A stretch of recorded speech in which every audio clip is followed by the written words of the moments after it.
Think back to when a $5 bill covered a week's groceries, and throwing something away meant you truly exhausted every possible use for it.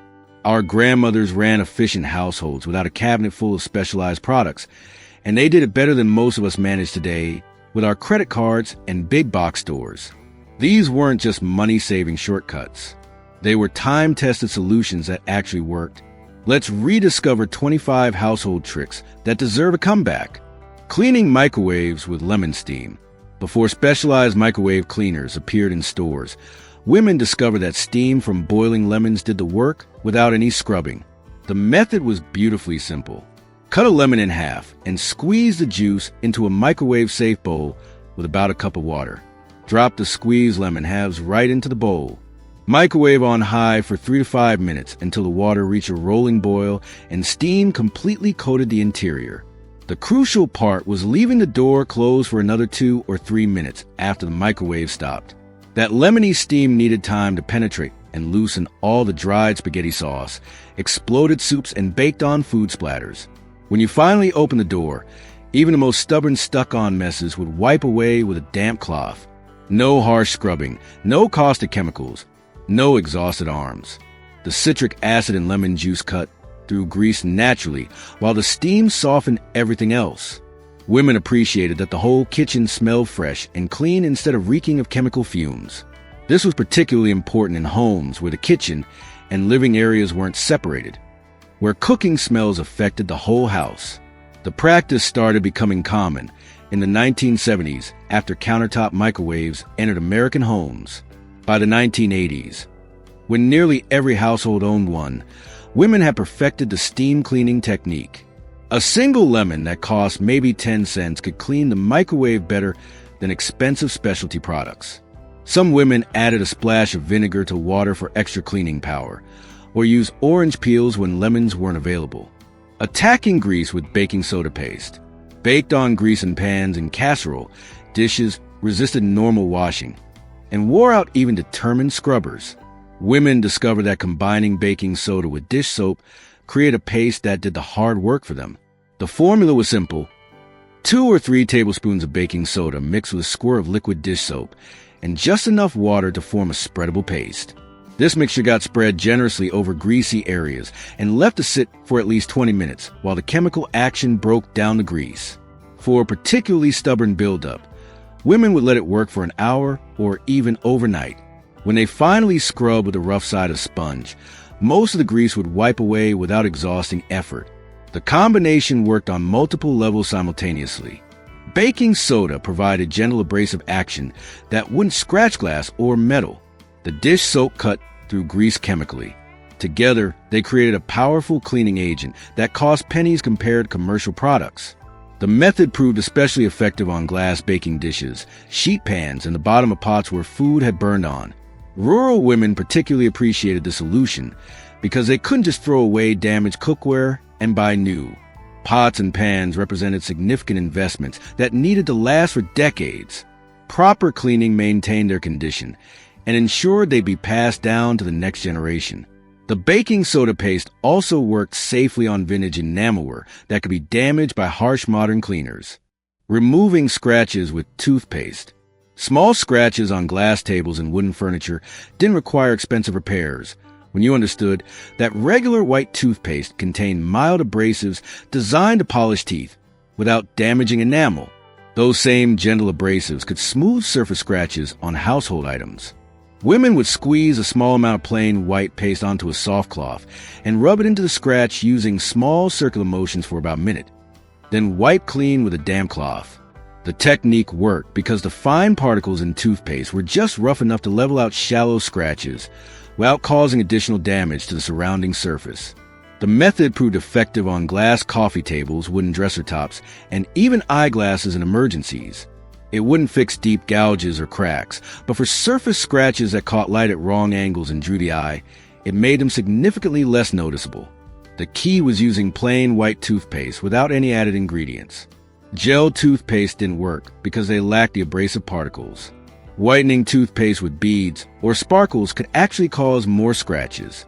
Women learned through trial which brands worked best, often keeping a specific tube designated for household repairs rather than dental hygiene.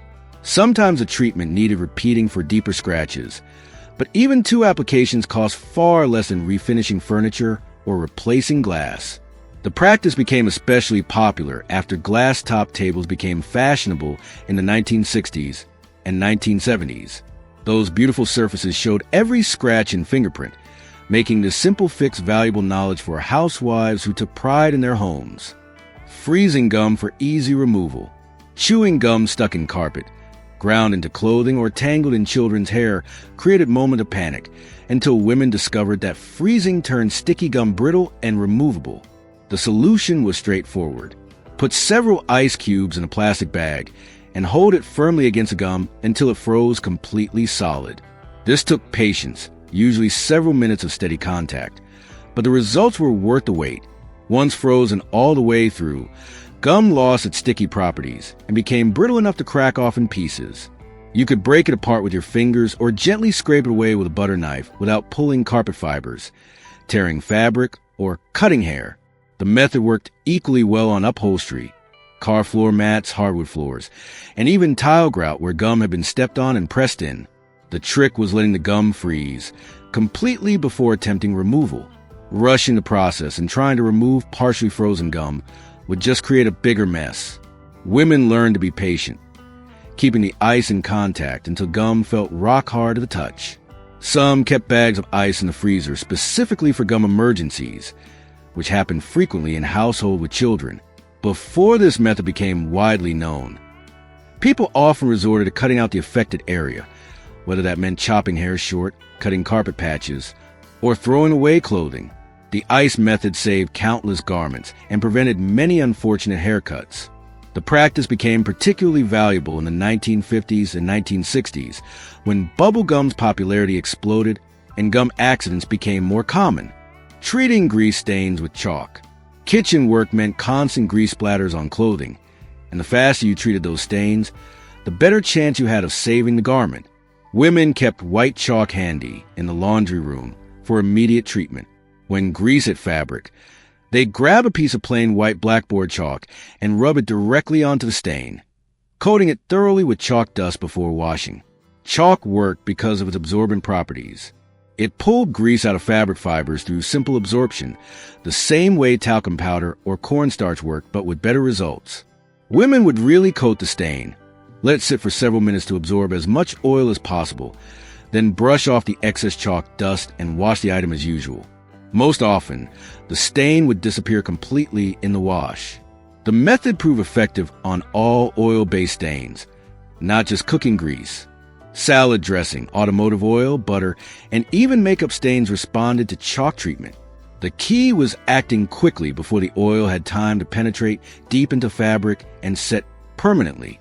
Women who cooked daily kept chalk within arm's reach, treating splatters immediately while preparing meals. This practice became especially important during times when clothing was expensive and wardrobes were limited. A grease stain could ruin a garment that represented hours of sewing or a significant portion of the household budget. The chalk treatment, costing almost nothing, saved countless pieces of clothing from the rag bag. Just plain white chalk, nothing fancy, the same kind children use on sidewalks or teachers use on blackboards.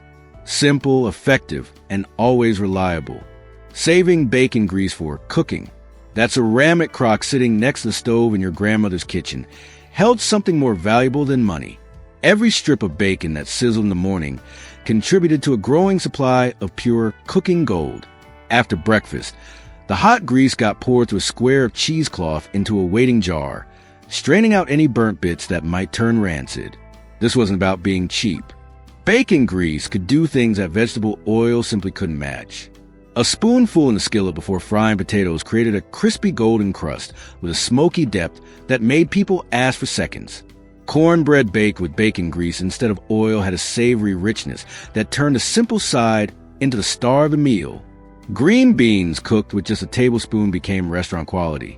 During the 1930s and well into the 1950s, bacon grease functioned almost like currency in rural kitchens. Women traded jars of it like we trade favors today. Properly strained and stored in a cool place, it stayed good for months without refrigeration. At a time when a bottle of Crisco cost nearly as much as a pound of ground beef, getting 3 meals worth of cooking fat for free from breakfast made real financial sense. The practice started disappearing around 1970 when health officials began their campaign against saturated fats. Suddenly, bacon grease went from kitchen staple to dietary villain. But here's what those warnings didn't mention. Bacon grease actually has a higher smoke point than butter and many vegetable oils, making it more stable for high-heat cooking. And that flavor? There's still nothing that comes close. Freshening mattresses with baking soda. Before Febreze entered the market in 1998, mattresses got a monthly treatment that kept them fresh without adding a single chemical fragrance. The process was simple enough that even young daughters could help with it. Strip all the bedding completely. Sprinkle a generous layer of baking soda across the entire mattress surface, using your hand or a clean broom to work it gently into the fabric. Let it sit for at least 3 hours, though many women left it all morning while they tackled other chores or attended Sunday services. The baking soda worked on multiple levels simultaneously. It absorbed odors trapped in the mattress fabric rather than just covering them up with perfume. It pulled out moisture that accumulated from body heat and humid nights. It even helped lift light stains to the surface where they could be brushed away. And according to later research, it actually helped kill dust mites that thrived in mattress fibers. After the baking soda had done its work, women would either take the mattress outside for a good beating or sweep off the powder indoors, taking all the absorbed grime with it. In the South, where humidity made mildew a constant battle, this treatment happened more frequently. A box of Arm & Hammer cost about 5 cents in 1950 and contained enough to freshen every mattress in a large household several times over. The same technique worked on rugs, upholstered chairs, and even car seats before vinyl interiors became standard. Women treated this as preventive maintenance rather than emergency cleaning. The mattress you slept on every night deserved regular care, just like everything else in the house. Those old mattresses could be flipped and rotated, making this treatment even more effective. Modern pillow tops can be flipped, which makes the baking soda method more valuable than ever for maintaining the one side we're stuck sleeping on. Using vinegar and newspaper for windows. Long before Windex appeared in stores in 1936, and certainly before every household kept a spray bottle under the sink, country women achieved perfectly clear windows with nothing more than white vinegar and yesterday's newspaper. The method was straightforward. Mix equal parts water and distilled white vinegar in a bucket. Crumple up sheets of newspaper into loose balls. Dip them in the solution and wipe the glass in circular motions, working from top to bottom. The chemistry made perfect sense once you understood it. Vinegar's mild acidity cut straight through the oils from fingerprints in the film that build up from with stoves and kerosene lamps. The newspaper provided just enough texture to scrub without scratching. And here's the clever part. The ink contained compounds that helped absorb moisture and left behind a subtle polish. Professional window washers used this exact method well into the 1980s because nothing else worked as well. A gallon of vinegar that cost maybe 15 cents in 1950 could clean every window in a farmhouse for an entire year. Newspapers arrived daily and went straight to the cleaning pile once they'd been read. The result was crystal clear glass without a single streak or that cloudy residue that commercial cleaners often left behind. Women would save stacks of newspapers specifically for cleaning day, which usually fell on a sunny morning when you could see every smudge and streak. The practice was so widespread that you could identify cleaning day in rural neighborhoods by the piles of damp newspaper drying in the sun afterward. Modern newspapers don't work quite as well because the ink formulas change from petroleum-based to soy-based, but the principle still beats paying $6 for a bottle of blue liquid that's mostly water anyway. Keeping brown sugar soft. Hard brown sugar frustrated bakers, until someone discovered that a single slice of apple placed in the storage container kept it soft indefinitely. The science was beautifully simple. Brown sugar hardens when moisture evaporates from the molasses coating each crystal. An apple slice releases moisture slowly and steadily, keeping the sugar at the perfect texture without making it wet or sticky. One slice could keep a 5-pound bag soft for months.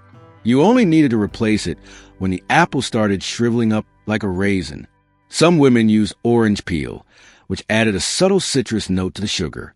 Others swore by a marshmallow or two, which released moisture while staying soft themselves.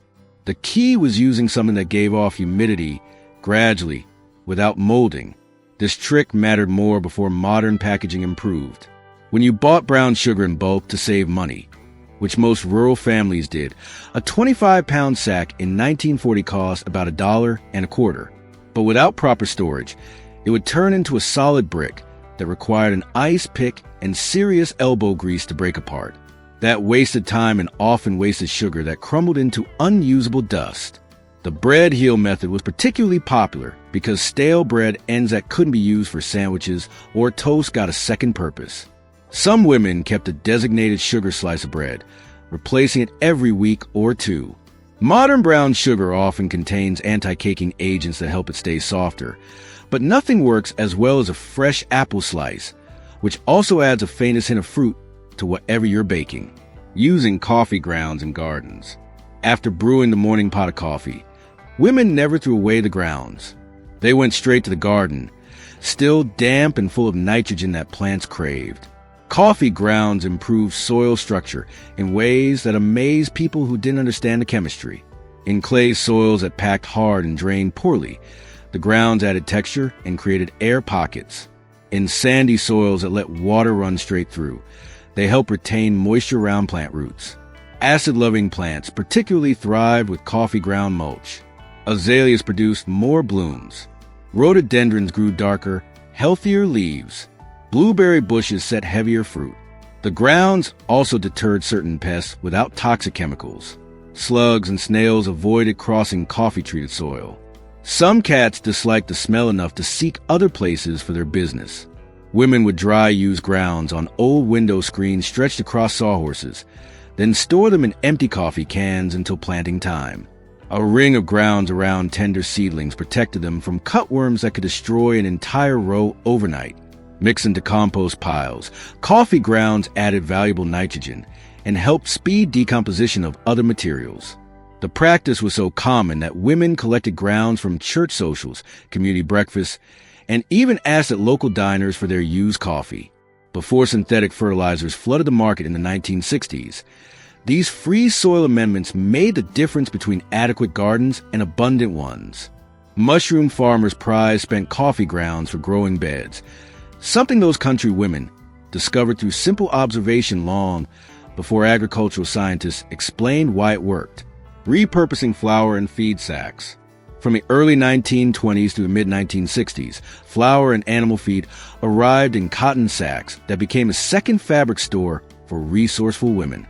Mill companies figured out during the Depression that women were carefully removing labels and turning their sacks into household items, so they started printing attractive patterns directly on the fabric.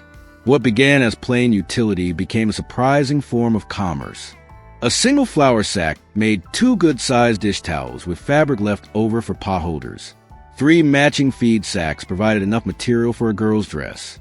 Women became experts at picking seams without damaging the cotton, then soaking the sacks in kerosene or strong lye soap to remove the printed company names.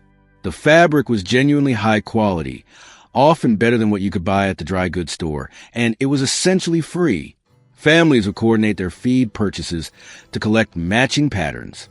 If you needed chicken feed anyway, you might as well buy from a mill with a pretty blueprint that matched the 2 sacks already at home. By 1940, surveys estimated that over 3 million American women and children wore clothing made entirely from feed sacks. The practice wasn't seen as shameful, but as smart homemaking. Those cotton sacks became curtains that lasted decades. Quilts passed down through generations, underwear that outlasted store-bought alternatives, and tablecloths that survived countless Sunday dinners. Some mills even held contests for the best feed sack creations, with pattern books showing how to make everything from children's rompers to bedroom draperies. The practice died when paper and plastic packaging became cheaper than cotton in the mid-1960s, but many women kept their stockpiles of pretty sacks for years afterward, unwilling to see good fabric go to waste. Sun-bleaching laundry. Monday was wash day in rural America, but the real magic happened after clothes came off the line.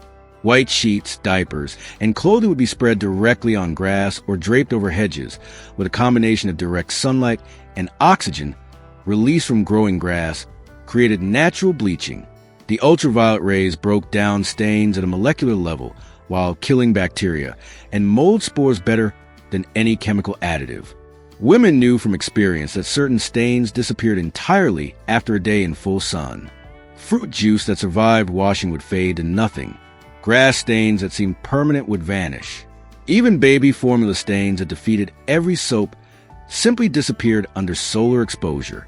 This method was so effective that wealthy households with access to commercial bleaches still sun-treated their finest linens.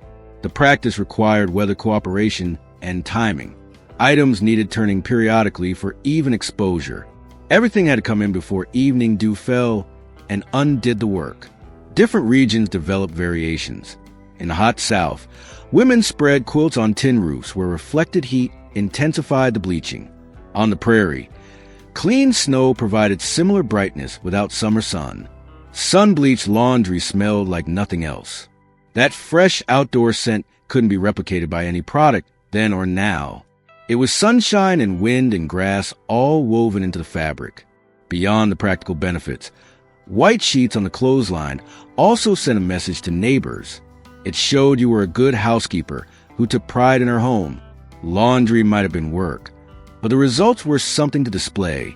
Using string bells as alerts. A length of string and a few bells created an effective alarm system that protected pantries, warned about open chicken coops, and alerted mothers to midnight snack raids. The string was tied across doorways at ankle height or attached to doors with small nails, positioned so any movement created immediate noise. This simple system warned of children sneaking cookies, raccoons raiding chicken coop, or doors left open by accident. The setup cost absolutely nothing and required no maintenance beyond occasionally replacing broken strings. Women used Christmas bells saved from decorations, or they'd make noise makers from tin cans with pebbles sealed inside. The strategic placement mattered. High enough that expected visitors would see it and step over. Low enough that nighttime raiders or distracted children wouldn't notice until the bells announced their presence. Some variations included strings attached to mouse traps set in safe locations. When triggered, the trap would snap and jerk the string, creating a louder alarm that could be heard from other rooms. The practice was especially common in households with multiple children, where the pantry needed protection from small hands that couldn't resist temptation. During the Depression, when every morsel counted and there was no money to replace stolen food, these simple alarms prevented real hardship. The same principle worked in gardens. Strings with noise makers strung around corn patches scared away deer and raccoons without requiring someone to stand guard all night. The movement of an animal brushing against the string created enough commotion to send them looking for easier meals elsewhere. It was practical psychology applied with materials that cost nothing. Deodorizing drains naturally. When kitchen drains started running slow and smelling worse, women reached for two items they always kept on hand: baking soda and vinegar. The treatment was theatrical enough that children liked watching it. Pour about a cup of baking soda directly down the drain, using an old spoon handle to work it past the strainer if needed. Heat a cup of white vinegar until it was quite warm but not boiling. Pour that down next and step back to watch the satisfying fizz and bubble that erupted from the drain. After letting this chemical reaction work for 15 minutes, they'd finish with a full kettle of boiling water to flush everything away. The monthly treatment kept drains clear and fresh without harsh chemicals that could damage the old lead pipes common in rural homes. The method worked on multiple levels simultaneously. Baking soda neutralized odors and provided gentle abrasive action. Vinegar dissolved soap scum and mineral buildup. The reaction between them dislodged debris caught in pipe joints. Rural homes often depended on septic systems that couldn't handle the caustic drain cleaners sold in stores. One bottle of Drano could kill the beneficial bacteria in a septic tank, leading to expensive pumping or even system failure. This natural method cleaned effectively without environmental consequences. Some women added coarse salt to the baking soda for extra scouring power, or followed the treatment with lemon peels ground in the disposal for fresh scent. The same combination tackled bathroom drains clogged with soap and hair. It worked in bathtubs, shower stalls, and utility sinks without damaging porcelain or metal fixtures. The ingredients cost almost nothing, and most households kept both items stocked for cooking and cleaning anyway. A box of baking soda and a jug of vinegar together cost less than 25 cents in 1950 and could treat every drain in the house for months. Repurposing eggshells. Eggshells never saw the inside of a trash bin. They were far too valuable. Crushed shells made excellent scouring powder for narrow neck bottles and jars that hands couldn't reach. Women would drop crushed shells into a bottle with a little water and vinegar, then shake it vigorously for a minute or two. The shells scrubbed away residue from the interior without scratching glass, leaving bottles perfectly clean. In the garden, crushed eggshells served multiple purposes simultaneously. They provided calcium that tomatoes and peppers needed to prevent blossom end rot, that black spot that ruins otherwise perfect fruit. Scattered in a ring around seedlings, the sharp edges deterred slugs and cutworms that could destroy an entire planting overnight. Some women boiled eggshells to extract the calcium into water, then used that mineral-rich liquid to water houseplants. Finely ground shells could even be fed back to laying hens for stronger eggshells, creating a perfect circle of reuse that appealed to the practical mindset of rural homemakers. During World War II, when cleaning products were rationed and scarce, eggshell powder mixed with a bit of soap became homemade toothpaste that worked surprisingly well. The shells also went into compost bins where their calcium balanced the acidity from coffee grounds and fruit waste. Clean dried shells stored in a jar would last indefinitely without smell or deterioration. Even the membrane inside fresh eggshells had value. Peeled off carefully and applied to small cuts and scrapes, it helped the skin heal faster and reduce scarring. Nothing from an egg was ever truly waste. Keeping mice away with steel wool. Before hardware stores sold specialized pest control products, women knew that mice could squeeze through spaces that seemed impossibly small. A gap the width of a pencil was an open door to a determined mouse. But mice couldn't chew through metal, and their sensitive teeth and gums hurt when they tried. Steel wool left over from other cleaning tasks got stuffed into any opening where pipes entered walls, around door frames, and into foundation cracks. The key was packing it tight and deep enough that mice couldn't simply grab it and pull it out for a permanent sealing. Some women would work the steel wool into caulking compound or plaster, creating a barrier that would last for years. Others mixed it with dried peppermint, which mice disliked but humans found pleasant. The method was especially crucial in grain storage areas and root cellars where stored food attracted rodents. Women performed thorough inspections each fall before cold weather drove mice indoors, seeking warmth and food. They'd check every previous barrier and replace any steel wool that had rusted or compacted. The practice was so effective that modern pest control professionals still recommend it as a first line of defense. Some women added broken glass or metal shavings to their steel wool barriers, creating an absolutely impenetrable defense, though this made future removal more difficult. The cost was essentially nothing compared to food loss from even one mouse family. A package of steel wool lasted for years of barrier maintenance. More importantly, it prevented the disease risk that came with rodent infestations. In homes without modern sanitation, keeping mice out wasn't just about protecting food.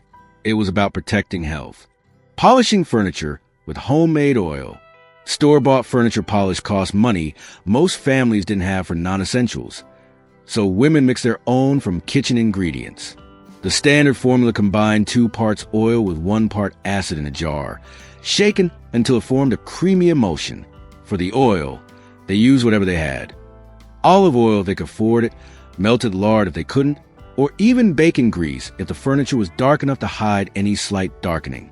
For the acid, lemon juice was preferred for its pleasant smell, but vinegar worked just as well. Some women added a few drops of essential oil extracted from herbs in their garden, usually lavender or rosemary. The mixture cleaned, polished, and protected wood without leaving the waxy buildup that commercial products created. The oil penetrated dry wood and helped prevent the cracks and splits that came from low humidity, while the acid cut through accumulated grime and added shine. Application was an art form learned young. Soft flannel cloth cut from worn underwear or old shirts worked best. Always rub with the grain, never against it. Apply sparingly. then buffed vigorously until it would glowed. Different woods got different treatments. Walnut oil for dark furniture like mahogany and walnut itself. Lighter oils for pine and oak. The same mixture worked beautifully on leather shoes and belts. A batch cost pennies to make and lasted months in a sealed jar. Women typically polish furniture monthly. Usually on the same day they wax floors, turning housework into an efficient system where one type of task happened on its designated day. The furniture that received this regular care lasted for generations and developed a patina that factory finishes never achieved. Mending clothes immediately. A stitch in time saves 9 wasn't just a saying. It was a survival strategy that every rural woman practiced religiously. Sewing baskets stayed in the living room within easy reach, and clothes got mended the same evening they were damaged. A small rip caught immediately took 5 minutes to fix properly. Ignored until Saturday, that same rip will become a gaping tear that required a patch in an hour work. If it could be salvaged at all, every woman could darn socks, turn collars to hide wear, patch knees, and reinforce seams before they gave way completely. The math was simple and stark. A man's work shirt cost a full day's wages in 1930. Making that shirt last an extra year through careful mending meant real money saved. Women didn't wait for visible damage. They'd reinforce areas before they wore through, adding patches to elbows and knees preemptively when fabric started looking thin. Worn-out garments were carefully stored as patch material, with colors and patterns cataloged in memory for future matching. Invisible mending was a genuine art form, reweaving holes so perfectly they disappeared even under close inspection. Buttons were precious and got transferred from worn-out clothes to button boxes that held years of accumulation sorted by size and color. During the Depression and World War II, mending became patriotic duty. Clothing required ration stamps that were too valuable to waste on replacement clothes when mending could extend usable life. Those mending skills meant the difference between adequate clothing and going without. The practice also created family bonding. Evening mending sessions while listening to radio shows became cherished time when mothers taught daughters essential skills. Scouring cast iron with salt. A cast iron skillet was often the most valuable item in a rural kitchen. Passed down through families and seasoned to perfection over decades, these skillets could outlast marriages and mortgages if properly maintained. Cleaning them without destroying that precious seasoning required salt rather than soap. While the pan was still warm from cooking, women would sprinkle coarse salt liberally across the surface, then scrub with whatever was handy. A cut potato, a handful of crumpled newspaper, or a dried corn cob.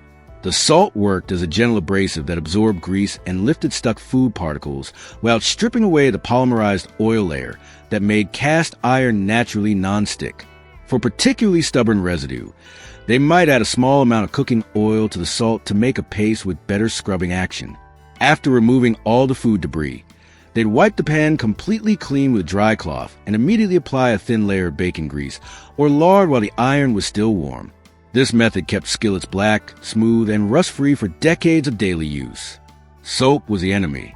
It would strip the seasoning in a single washing and leave a soapy taste that transferred to the next meal.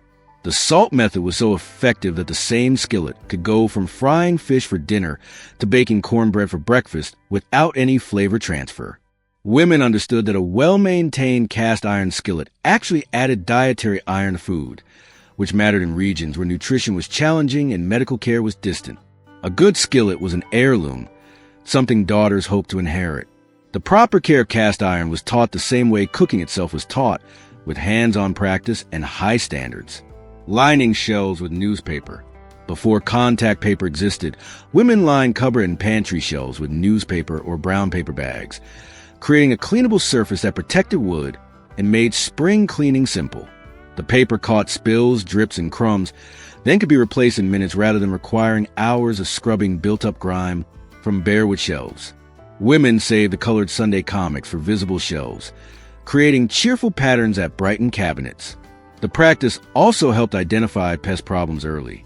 Mouse droppings or insect activity showed clearly against white or colored paper. Some women added bay leaves or cedar shavings between layers of paper to deter insects naturally without chemicals. The paper provided slight insulation in cold pantries and absorbed moisture that might otherwise condense on wooden shelves and cause mold.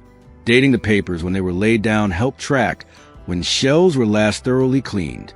During canning season, the papers caught sticky drips from jam and jelly jars that would have been difficult to clean from bare wood. The practice was so practical that many women continued it even after modern shelf liners became available in stores. Changing the paper became a seasonal ritual, often coordinated with major spring and fall cleaning sessions. The old papers weren't wasted afterward.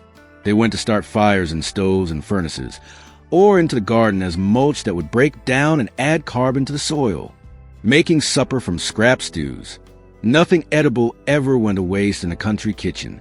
Throughout the week, women kept a container in the icebox collecting vegetable trimmings, leftover meat scraps, and bones from previous meals. Come Saturday or Sunday, everything went into the big pot with water and seasonings, creating a unique stew that was never the same twice, but always satisfied. Carrot peels, celery leaves, onion ends, and potato skins that most people throw away added layers of flavor and nutrients to the broth. A ham bone from Sunday dinner might simmer alongside Tuesday's leftover green beans and Thursday's extra mashed potatoes, creating something more delicious than many planned meals. The key was understanding which scraps complemented each other and having a good foundation of seasonings to tie everything together. These improvised stews often tasted better than carefully planned meals because all those different flavors had time to marry together during slow cooking. During the Depression, scrap soup could stretch to feed unexpected company by simply adding more water and serving it alongside biscuits or cornbread to make a filling meal. Women took genuine pride in creating something delicious from what others would have considered garbage. Children grew up thinking these irregular stews were special treats rather than economy measures. The surprise of never knowing exactly what combination would appear at dinner made the meals memorable. Some families had names for their weekly clean-out-the-icebox creation, treating it as an anticipated tradition rather than acknowledging it as frugal necessity. Using vinegar to absorb odors. A small dish of white vinegar left overnight could neutralize the strongest odors without adding artificial fragrances that some people found worse than the original smell. Women placed shallow saucers of vinegar in rooms after cooking fish or cabbage, near sickbeds where medicine smells lingered, or anywhere musty odors had taken hold. The acetic acid in vinegar actually neutralized alkaline odor compounds at a chemical level rather than just masking them with perfume. The vinegar itself would evaporate completely within a day or two, leaving no scent behind. This was particularly valuable before exhaust fans existed, when cooking odors permeated entire houses and lingered in curtains and upholstery. Some women added a few drops of vanilla extract or fresh herbs to the vinegar for a subtle pleasant scent as it worked. The same principle proved even more effective in refrigerators. A small open container of vinegar placed on a back shelf absorbed food odors better than the commercial baking soda boxes that came later. After painting rooms, vinegar dishes scattered around helped eliminate paint fumes faster, making spaces livable sooner. The practice was standard in sick rooms where strong odors could worsen nausea, and after deaths when homes needed freshening before visitors arrived. Unlike perfumed products that could trigger headaches or allergic reactions, vinegar was completely safe around children, invalids, and people with sensitivities. The method cost pennies and worked reliably every time. Using cloth rags for cleaning. Long before paper towels existed, every household maintained a rag bag filled with squares cut from worn clothing, sheets, and towels. These cloth rags were the workhorses of house cleaning, used for everything from dusting furniture to scrubbing floors, then washed and reused hundreds of times before finally wearing out completely. Women organized rags by fabric type and previous use to avoid cross-contamination.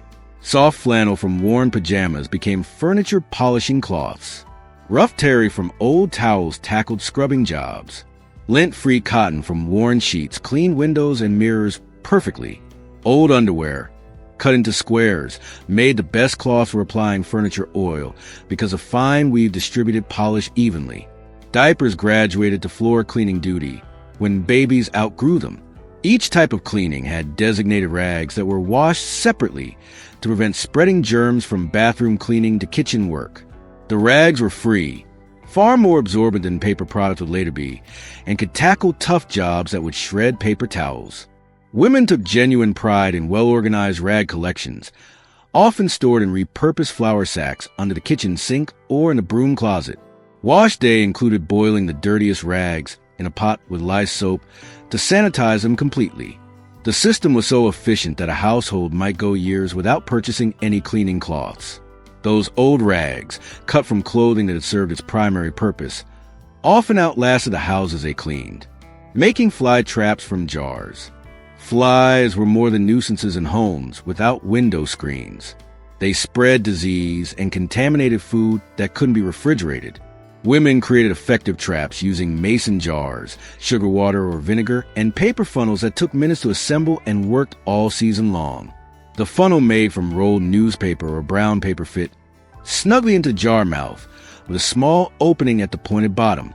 Flies attracted to sweet liquid inside could enter easily, but couldn't navigate back out through the small hole. Apple cider vinegar with a single drop of dish soap worked especially well. The vinegar attracted flies and the soap broke the water's surface tension, so they drowned instead of landing safely. These traps went near windows, beside doorways, and anywhere flies congregated. Some women added scraps of raw meat or fish to catch different fly species that weren't interested in sugar. The traps could be refreshed simply by dumping the contents and refilling with fresh bait, lasting all summer with minimal attention. During canning season, when fruit flies became a serious problem around bushels of tomatoes and peaches, similar traps baited with fermenting fruit worked perfectly. The method was so effective that commercial fly traps still use the same basic principle. Women would make several traps and place them strategically throughout the house, significantly reducing fly populations without toxic sprays that couldn't be used safely around food and children. If you enjoyed this look at household wisdom from earlier times, hit that like button and share this with someone who remembers these tricks or needs to learn them. And don't forget to subscribe for more practical history that actually applies to modern life.